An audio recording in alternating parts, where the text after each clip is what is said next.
দর্শক, এই মুহূর্তে আপনাদেরকে কেরানীগঞ্জে সেই রূপালী ব্যাংকের সামনে নিয়ে যেতে চাই। সেখানে অপেক্ষারত অবস্থায় রয়েছেন আমাদের সহকর্মী রাব্বি সিদ্দিকী। তার মাধ্যমে জানাবো সেখানকার সবশেষ পরিস্থিতিগুলো।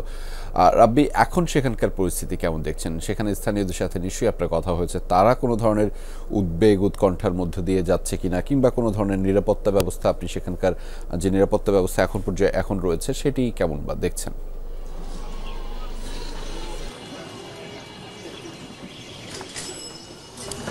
রেজা, প্রথমেই বলে রাখি যে আসলে এই দক্ষিণ কেরানীগঞ্জের এই অঞ্চলের মানুষ তারা আসলে এমন ঘটনায় তারা এখনো বলছেন যে তারা অনেকটা ভয় পেয়েছেন, উদ্বেগ আছে তাদের চোখে মুখে এখনো।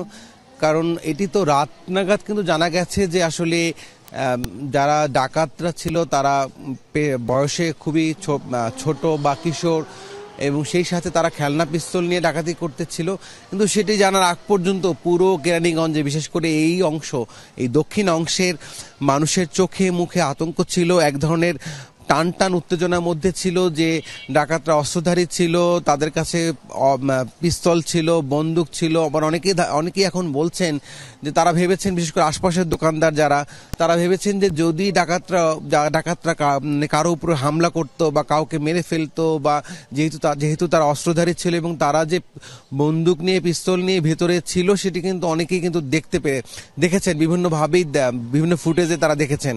তো এই যে আতঙ্ক, আসলে এই আতঙ্কের কথাই তারা বললেন। তবে সবশেষ তারা ধন্যবাদ জানিয়েছে বাংলাদেশ পুলিশকে, যে পুলিশ খুব ধৈর্য নিয়ে এই ডাকাতদের সাথে দীর্ঘ সময় কথোপকথন করেছে, তাদের দাবি দাওয়াগুলো শুনেছে, এবং এতে করে আসলে কোনো প্রাণহানি হয়নি, কেউ কোনো হতাহতের ঘটনা ঘটেনি। এবং সবশেষ যে ডাকাতদেরকে যে উদ্ধার করা এবং জিম্মি যারা ছিল সেই জিম্মিদেরকে একদম অক্ষত অবস্থায় বের করে নিয়ে আসে, এই জন্য তারা পুলিশকে কিন্তু ধন্যবাদ জানিয়েছেন। তবে এই এলাকার মানুষজন, বিশেষ করে আশপাশে যে দোকান আছে সেই দোকানে থাকা মানুষজন, তারা বলেছেন যে আসলে তারা গতকাল তারা ভয়ের মধ্যেই ছিল। রেজা, সেই খবরাখবর আপনার মাধ্যমে জানছিলাম। ধন্যবাদ রাব্বি আমাদের সাথে যুক্ত হবার জন্য।